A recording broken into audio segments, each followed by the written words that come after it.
এবার দেখুন ছবি, আবর্জনা ফেলছেন স্থানীয় বাসিন্দারা।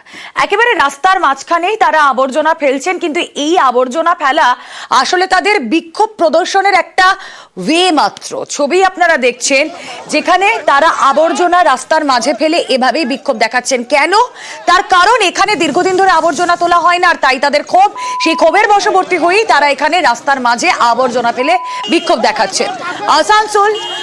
আসানসোলের ছবি আপনারা দেখছেন, বিক্ষোভ আবাসনের বাসিন্দাদের। ঘটনাস্থলে কাউন্সিলরের সঙ্গে বচসা, তৃণমূল কর্মীদের সঙ্গে বচসা, ধস্তাধস্তি, বিক্ষোভকারী তৃণমূল কর্মী ধস্তাধস্তি ছবি দেখছেন আপনারা।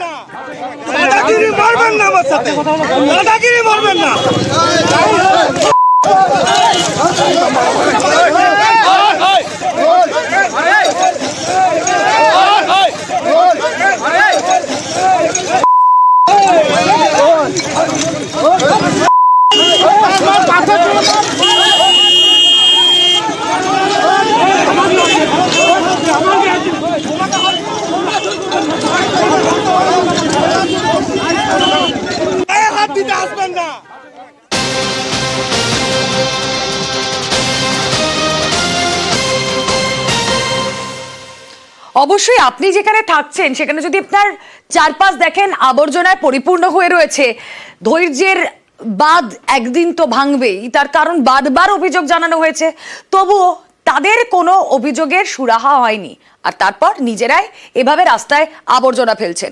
দীপক প্রতিনিধি রয়েছেন, আরো বিস্তারিত আমাদেরকে জানাতে পারবেন। দীপক, তারা এভাবে বিক্ষোভ দেখিয়েছেন ঠিকই, কিন্তু আবর্জনা দীর্ঘদিন ধরে জমে থাকা এটা তো একটা সমস্যা। সে বিষয়ে প্রশাসনের কি তৎপরতা?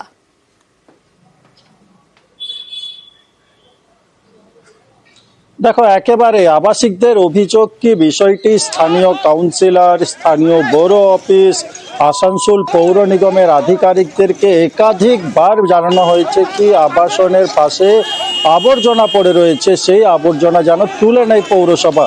কিন্তু দিনের পর দিন কেটেছে, সেই আবর্জনা তুলে না, তাই তাদের ধৈর্যের বাঁধ ভেঙেছে এবং সেই আবর্জনাকে তুলে তারা রাস্তার মাঝে ফেলে প্রতিবাদ দেখাচ্ছিল।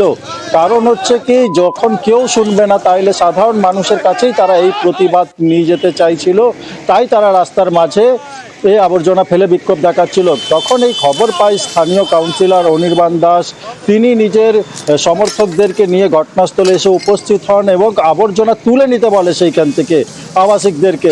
তখনই কিন্তু বিবাদ জড়াতে শুরু করে এবং কংগ্রেস নেতা সঙ্গে বিবাদে জড়িয়ে পড়ে স্থানীয় কাউন্সিলর অনির্বাণ দাস, এবং পরে সেই কংগ্রেস নেতার সঙ্গে হাতাহাতির মতো পরিস্থিতি তৈরি হয়ে যায়, এমনটাই অভিযোগ স্থানীয় কংগ্রেস নেতার।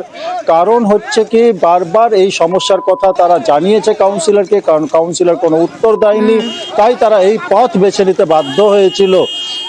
কাউন্সিলরের পাল্টা দাবি কি, তার অভিযোগ জানানোর নির্দিষ্ট জায়গা রয়েছে, সেই জায়গাতে অভিযোগ জানাতে হবে। এইভাবে রাস্তার মাঝে আবর্জনা ফেলে দিলে তো সাধারণ মানুষের সমস্যা হবে, পথচলতি মানুষের সমস্যা হবে। এই নিয়ে কিন্তু বিবাদ কিন্তু বাড়তে থাকে। ঘটনাস্থলে আসানসোল দক্ষিণ থানার পুলিশ এসে পরিস্থিতি নিয়ন্ত্রণে আনে। যখন এই খবর পৌঁছায় আসানসোল পৌর নিগমে, তড়িঘড়ি আসানসোল পৌর নিগমের পক্ষ থেকে সেই আবর্জনা পরিষ্কারের কাজ শুরু করা হয়েছে। এদের দেখে তো সবাই এরকম করবে, যে যেখান থেকে রাস্তায় ময়লা ফেলে দেবে। তাহলে কি পুলিশ ব্যবস্থা নেবে না যারা ফেলছে তাদের এগেন্স্টে? আপনাদের অভিযোগ যে স্যানিটারি সুপারভাইজার কথা শোনেনি, তাহলে আপনারা বড় চেয়ারম্যানকে জানাতে পারতেন। তারপরেও যদি না হতো আপনারা মেয়র সাহেবকে জানাতেন। শহরকে সুন্দর করে রাখা, পরিষ্কার পরিচ্ছন্ন করে রাখা আমাদের উদ্দেশ্য, সেটাই ছিল। কিন্তু পরবর্তীকালে কাউন্সিলরের সাথে আরও লোকজন এসে পড়ে মার ধাক্কি করে আর কি। আমাদের সেক্রেটারি সাহেবকেও ধাক্কা মারে, আমিও ধাক্কায় পড়ে যাই, পায়ে লেগেছে। শুনলাম ওখানে নাকি পরিষ্কার পরিচ্ছন্ন করেনি গত কয়েকদিন থেকে। আমি খবরটা নিয়ে আমি দেখে নিচ্ছি এখন।